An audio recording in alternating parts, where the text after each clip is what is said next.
ओम शांति। अंतिम समय में जो बाबा ने अंतिम पेपर होगा जो उसका टाइम भी बाबा ने बताया है 1 सेकंड का। और 1 सेकंड के लिए तो बिंदी स्थिति ही चाहिए, बीज रूप स्थिति ही चाहिए। अगर उसका अभ्यास नहीं है तो अंतिम समय में उस स्थिति में 1 सेकंड में वो स्थित होना मुश्किल हो जाएगा। बाबा ने कहा है कि अंतिम समय का अंतिम पेपर यही है।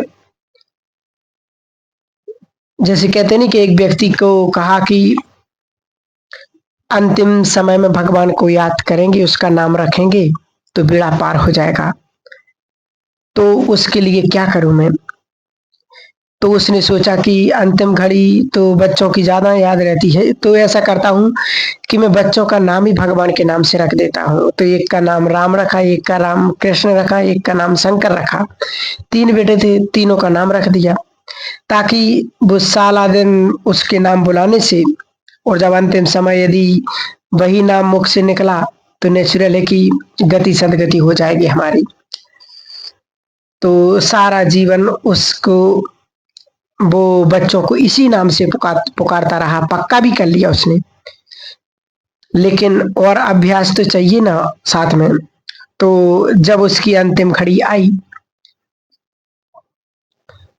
तो उसको लेटा दिया और उससे पूछा, तो फिर उसने पूछा कि अच्छा राम कहाँ है?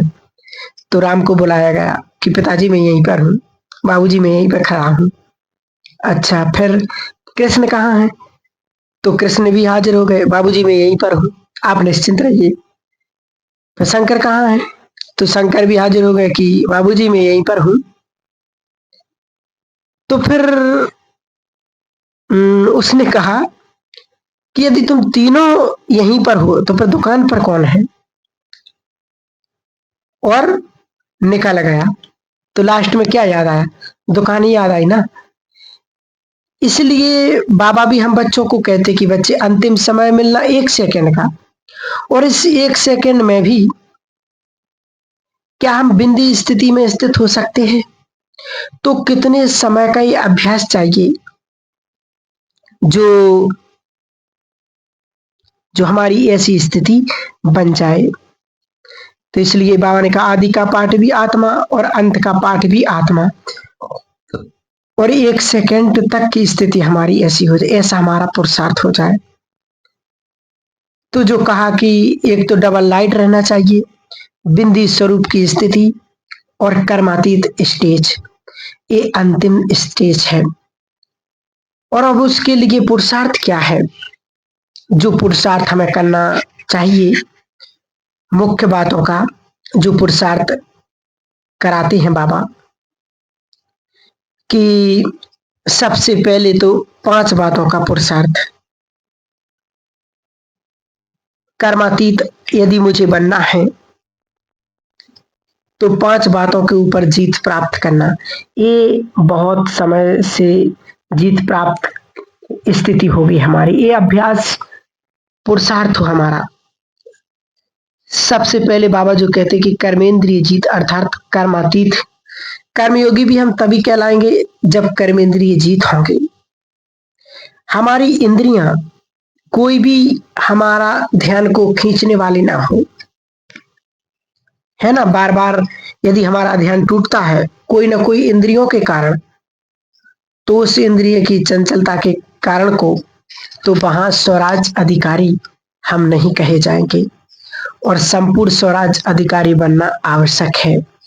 तो इसलिए सबसे पहले पुरुषार्थ हमारा यही होना चाहिए कि हम कर्मेंद्रिय जीत कितना बने हैं, ये संपूर्ण कर्मेंद्रियों के ऊपर हमारा अधिकार कितना है। दूसरा जो कहा जाता है संस्कार जीत, बाबा ने कहा कि हम बच्चों को कि बच्चे कभी कभी आपको लगता है कि हमने ये संस्कार के ऊपर जीत प्राप्त कर ली है, लेकिन जो उसके सूक्ष्म स्वरूप है क्या उसके ऊपर भी हमारी जीत हुई? मान लो क्रोध, कई समझते हमने क्रोध को जीत लिया, ये संस्कार हमने जीत लिया है। लेकिन अगर हम पास कोई बात आती है तो अधीरता आ जाती है, तो ये भी तो सूक्ष्म में क्रोध का ही अंश है ना। कोई बात सहन नहीं होना, ये भी तो क्रोध का ही अंश है ना। तो इसीलिए अंतिम समय में ये संस्कार अभी हो सकते, इमर्ज हो सकते हैं, हमारे सामने आ सकते हैं। इसलिए हमें ये देखना है कि उसके संपूर्ण रूप से अंशों पर भी हमारी विजय है, ये देखना है। बाबा ने कहा, बार बार इशारा दे रहे हैं कि जो कुछ भी होना है अचानक होना है। अंतिम समय के लिए बाबा ने विशेष इशारे दिए हैं। दुखों के पहाड़ गिरेंगे, विघ्न व समस्याओं की अति होना है। बाबा ने कहा जो कुछ भी होना है अचानक होगा। पर अचानक कहते कहते बाबा ऐसा नहीं कहते कि विनाश अचानक होगा है, नहीं। अंतिम समय पर जो ब्राह्मण बच्चे हैं उनके साथ कुछ भी अचानक ऐसा होगा जो उनके पुरुषार्थ में विघ्न बन जाएगा और उन्हें पुरुषार्थ नहीं करने देगा। बाबा ने कहा, जैसे बाबा बार बार कहते, बीमारी बीमारी का अकाल लगने के बाद जिसको हम साथी या जिम्मेदार समझते, बाबा को बता करके डॉक्टर की सलाह लेकर के तुरंत इलाज शुरू कर देना चाहिए।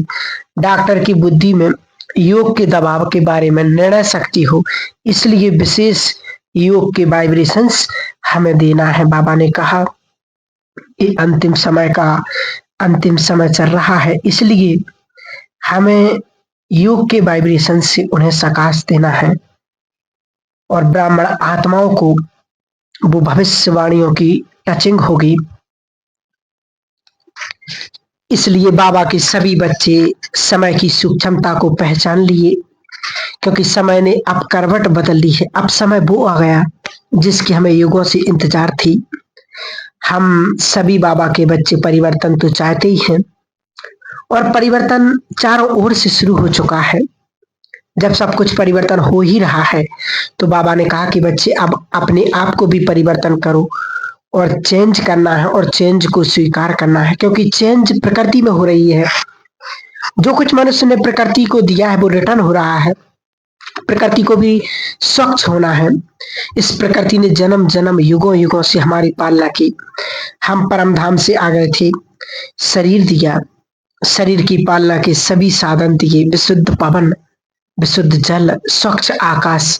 कैसा था सतयुग में, सोचो, स्वर्णिम धरती, अग्नि भी बहुत तेज नहीं, आरामदायक। तो ये सब प्रकृति ने हम सबको दिया है, पालना की हमारी उसने। हम उसे शुक्रिया करें, रोज शुक्रिया करें। बाबा के कार्यों में जिन्होंने बहुत मदद की है, प्रकृति उन्हें बहुत साथ देगी और साथ दे भी रही है। तो हम सभी जरा एक बात पर विचार करें, समय अनुसार हमें स्वयं में क्या चेंज लानी है। चेंज तो अवश्य लानी है। बाबा कई बार क्या करते थे हम सब जानते हैं। जिन्होंने बाबा के महावाक्य कई सालों से सुनते हैं, वो बाबा बार बार कहते कि बच्चे नाजुक समय आ रहा है, पांचों विकार और पांचों तत्व एक साथ बार करेंगे। पांचों विकार और पांचों तत्व एक साथ बार करेंगे। किसी के अंदर यदि कोई सूक्ष्म विकार दबा है तो वो जागृत हो जाएगा और वो अंश से वंश में बदल जाएगा, छोटे से बड़ा हो जाएगा और मनुष्यों को बहुत काफी परेशान करेगा। आजकल लोग बहुत कमेंट करते हैं कि क्रोध आजकल बहुत आ रहा है, बिना मतलब के क्रोध आ रहा है। तो ये वही दबा हुआ, छुपा हुआ वो संस्कार जो हमारे अंदर विकार जो है, उसका बीज अभी तक हमने नष्ट नहीं किया है। तो हम सब बहुत ध्यान देंगे कि विकारों से अपने को पूरी तरह से मुक्त करना है। बहुत ब्राह्मण ढीले हो गए हैं और बहुत चल भी रहे हैं ढीले, संशय में है क्या होगा। धारणा भी कईयों की धीरी हो गई है, क्योंकि हमें अब समय रहते हुए फिर से सचेत होना है, जागृत होना है। हमारे बाबा के बहुत सारे बच्चे कितना अच्छा पुरुषार्थ भी कर रहे हैं, कई नए भी आ रहे हैं वो भी अच्छा पुरुषार्थ कर रहे, इसलिए बाबा ने कहा अब हार नहीं खाना है। विजय हमारा जन्म सिद्ध अधिकार है। भगवान के बच्चे, जिन्हें भगवान साथ दे रहा हो, जिनकी पालना भगवान कर रहा हो, जिनमें बल भगवान भर रहा हो, जिनका गाइडेंस स्वयं भगवान हो, यदि वो माया से हार खा जाएंगे, जीत नहीं पाएंगे माया से, तो फिर कौन जीतेगा? ये इसलिए समय रहते हमें अब वो पुरुषार्थ करना है। बाबा ने कहा ये अनुभव करना है कि बाबा ने मुझे सारी शक्तियां दे दी, मेरे पास परमात्मा शक्तियां हैं, मैं बहुत शक्तिशाली। ये चिंतन बहुत बहुत जरूरी हुए। तो निर्भय भी होना है, क्योंकि अंतिम समय में निर्भयता को बहुत बहुत बढ़ाना है। आने वाले समय में भय बहुत बढ़ेगा, और जब भय बढ़ेगा तो संसार की स्थिति बहुत दयनीय हो जाएगी। इसलिए अपने आप को चेंज भी करना है और चैलेंज से नहीं डरना है, क्योंकि बाबा हमारे साथ है तो फिर सब कुछ हमारे साथ अच्छा ही होगा। इस बात का विशेष विशेष ध्यान देना है और विशेष पुरुषार्थ करना है। ठीक है, ओम शांति।